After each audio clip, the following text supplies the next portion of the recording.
discussion was, if you could construct an ideal society, would it be one in which everyone spoke the same language?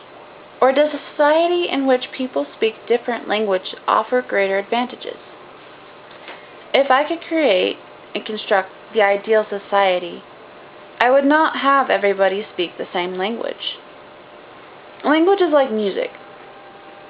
It has a different meaning for everyone. It's unique in the way people express themselves. And if you took it away, it'd be like making life tone deaf. There are so many advantages to speaking different languages. Or, I should rephrase that. There are many advantages to speaking the same language, but there are so much more to speaking different languages.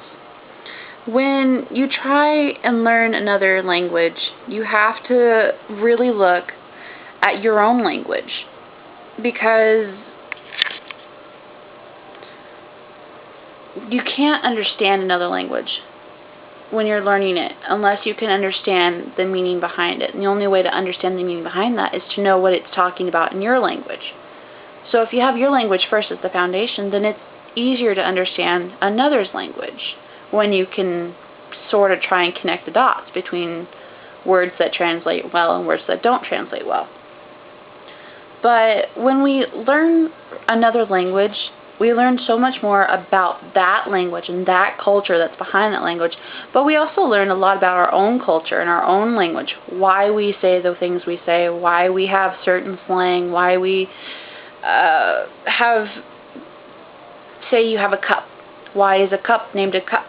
Well, it goes with our language. Why is it not called a bowl or a jar or something else? Why is it called a cup? It helps us to realize what we're saying, why we're saying it, and what we mean when we say the words in our language. That's why I wouldn't have a society where everybody spoke the same language.